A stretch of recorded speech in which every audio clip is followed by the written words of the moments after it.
Can you believe it's been almost 7 years since Bethesda dropped that tiny teaser for Elder Scrolls 6? And an even wilder thought is Skyrim is pushing 15 years old. Welcome to the channel, everybody. Chaos here. And today it's all about Elder Scrolls. And the wait might finally be coming to an end. Leaks and insider info are flooding in. And it looks like we're about to get our first real glimpse at one of the most, if not most anticipated games of the entire decade. So sit back. We're going to dive into what's cooking with Elder Scrolls 6 and go over everything. Do me a favor. Make sure you're subscribed, drop a like on the video, and turn on those notifications. Ring that bell so you never miss an upload. We are uploading gaming news every single day. Now let's set the stage. Bethesda has been super quiet about Elder Scrolls for years. And to be fair, they've had their hands full with Starfield. But here's the exciting part. All the work that went into building that massive sci-fi world, well, it's now directly feeding into Elder Scrolls 6. Todd Howard himself has admitted that they announced it way too early back in 2018, probably to calm the fans down, which it did the exact opposite. But behind the scenes, the Creation Engine 2.0 has been evolving, and insiders are saying the next leap is just around the corner. So let's talk about that leap. Let's talk about tech. Now, I know some of you are skeptical because of all the loading screens and segmented interiors in Starfield, but here's the good news. Bethesda knows it's a pain point. They are aware, and according to recent leaks, they're working hard to reduce loading screens in Elder Scrolls 6. Imagine walking through massive cities without constant interruptions. We could be looking at a game world that may actually truly feel seamless. I know it's a lot to ask for, but it's also 2025 moving forward, so I think we can honestly get there. So where are we going? Well, where is this adventure going to take us? Most bets are on Hammerfell. Well, and Hammerfell and High Rock, which are two neighboring regions full of contrast. You've got Hammerfell's deserts, you got the jungles, you got the epic coastlines, but then the opposite of that is High Rock. Towering mountains, bustling cities, and orc strongholds. That excites me. Recent leaks even hint at 12 to 13 major cities in this game, each about the size of Whiterun or Solitude. So I want you to think Skyrim, but way bigger, more detailed, seamless, and alive. And if that doesn't get you going, maybe this will. Here's where it gets really cool, really wild, really ambitious. Do you guys remember shipbuilding in Starfield? If you played Starfield, well, picture that, but with pirate ships. Insiders are talking about shipbuilding and naval combat, and even procedurally generated islands and dungeons, which means this would take a page out of No Man's Sky, and this would be indefinite replayability. Think Assassin's Creed Black Flag vibes, but Elder Scrolls 6 style.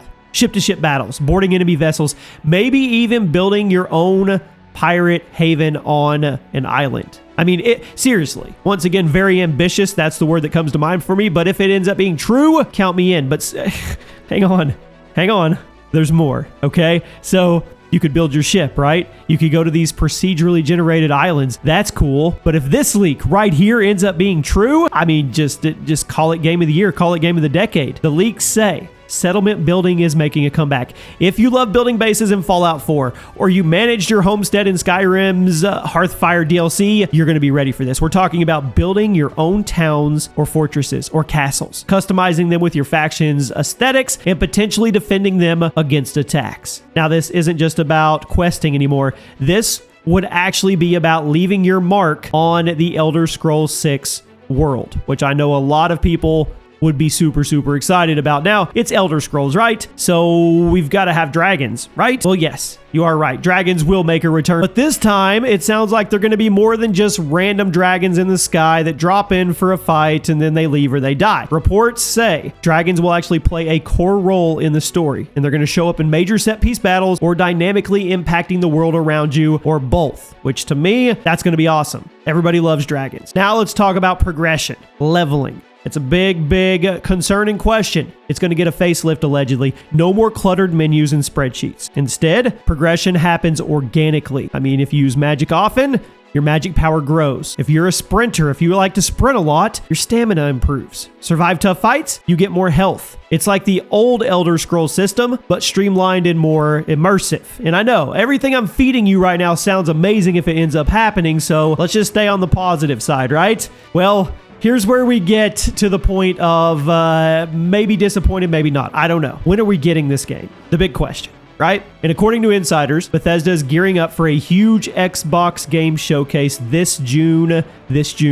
this June. I don't know why I'm saying it like that. My birthday's in June, but this June, which is right around the corner, where they will not only reveal a full remake of Oblivion, you heard me right, we can do a video on that if you guys want me to, but also drop the first full trailer for Elder Scrolls 6 since 2018. Now, this better not be a 15-second teaser trailer. This better be a 1 to 2 to 3 minute trailer, and we actually get some answers. Is there buzz? Of course there is. And now we're talking about a 2026 release window.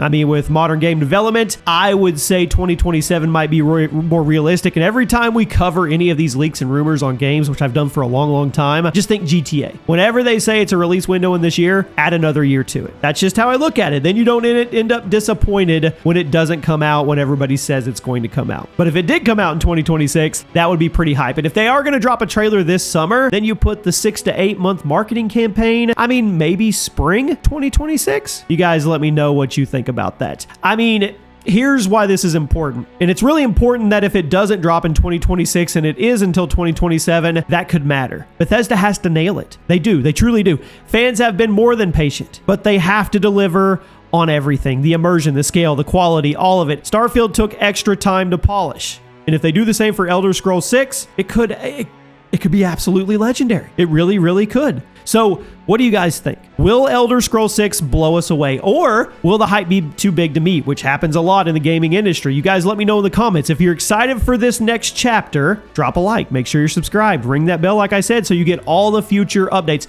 We will be covering every single leak, every single reveal, and every juicy detail as they drop. So thank you for watching, everybody. Until next time, keep your sword sharp and your sweet rolls close. If you know, you know, right? And I'll see you soon.